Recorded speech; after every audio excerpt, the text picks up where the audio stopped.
समझ नहीं आ रहा अपने सैलरी इंक्रीमेंट का क्या करूं। बेटा इतना क्या सोच रहा है? अपने म्यूचुअल फंड्स के एसआईपी का टॉपअप करा ले। This is the right time. क्या? समझ में नहीं आया। बेटा इतना क्या सोच रहा है? अपने म्यूचुअल फंड्स का एसआईपी टॉपअप करा ले। This is the right time. अब समझा।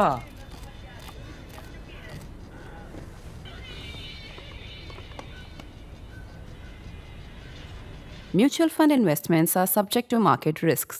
Read all scheme related documents carefully.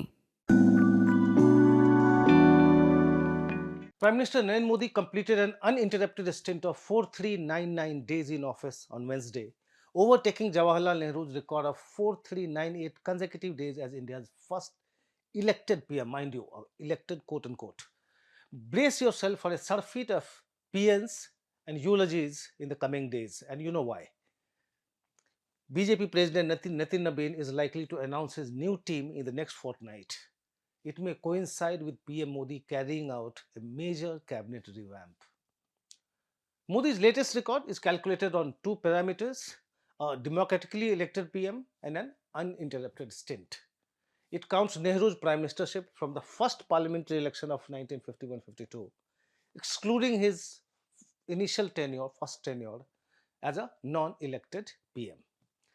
BJP leader Ram Madhav has highlighted several milestones, and I quote him here: Modi will have crossed 9,000 days in office as an elected head of government by Wednesday, including his 13-year stint as Gujarat CM, overtaking CMs like Pawan Chamling of Sikkim and Navin Patnaik of Odisha. Come October, Modi will complete 25 years in public office, unquote. Last July, when Modi had surpassed Indira Gandhi's record of 4077 consecutive days in office, the BJP had listed, again quote unquote, record breaking highlights.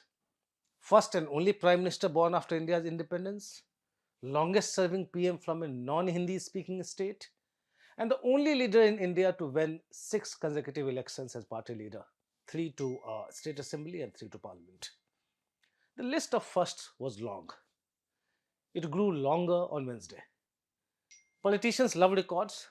See how the Congress High Command waited for Karnataka Chief Minister Siddaramaiah to break Devaraj Arsu's record as the state's longest serving CM before making moves to replace him with DK Kumar.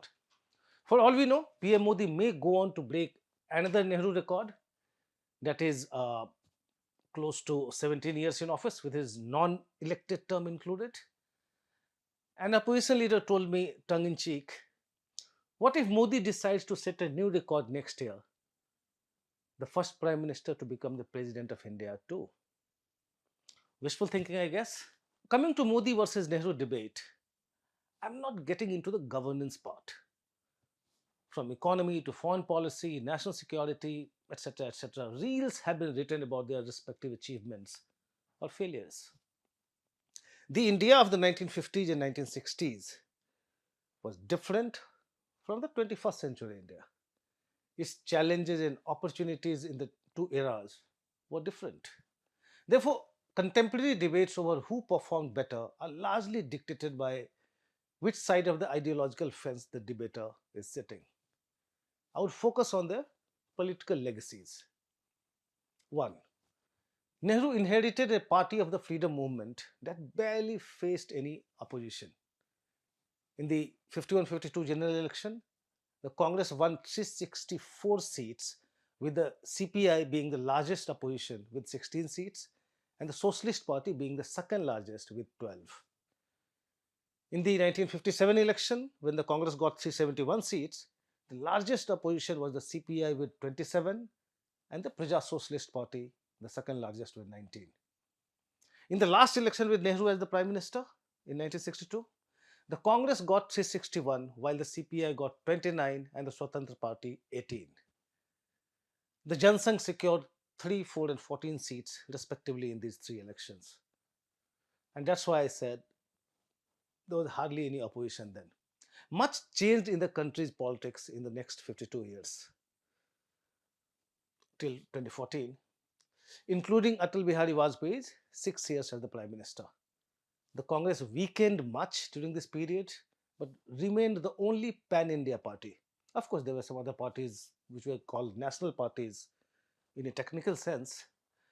Modi's 4399 days as the Prime Minister have changed it all. The BJP is the only pan-India party today. To an extent, it's a return to the Nehruvian era, with the opposition becoming politically irrelevant. Not in terms of their numbers in the Lok Sabha, but in terms of their ability to influence national policies or programs.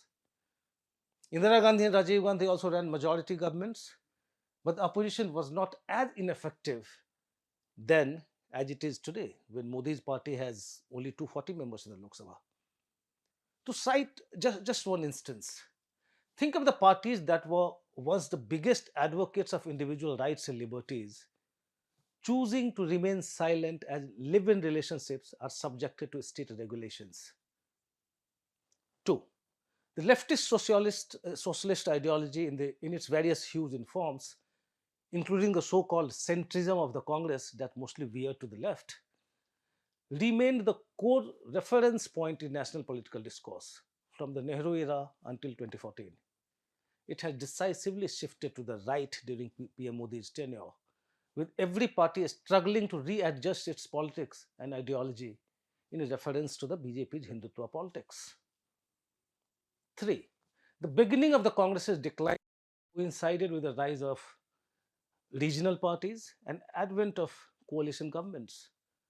Their ascendancy could very well be traced to Sanyukt Vidhayak Dal governments in several states in 1967, barely three years after Nehru's death. The first regional party to prop up a government at the center was the DMK, which, along with the CPI, supported the Indira Gandhi government from outside after they split in the Congress in 1969. It did not take many years after that to see coalition governments become the order of the day, especially from 1989. Regional parties, for good or bad, started ruling the roost at the center and in many states. PM Modi's 4399 days in office have seen a reversal of this trend, with the Trinamool Congress becoming only the latest regional outfit to be felled by a national party. It's still too early to predict the end of regional parties. The Modi government depends on regional parties for a majority in the Lok Sabha, and there are quite a few, such as the Samajwadi Party, still guarding their turf. But overall, the clout of regional parties is shrinking by the day, with the BJP either felling them, like it did to the Trinamool Congress and the Biju Janata Dal, or co-opting them before eventually reducing them into useful dependents. 4. Where Modi scores over Nehru is how he has made the BJP future ready, to the extent that he has made the party independent of himself.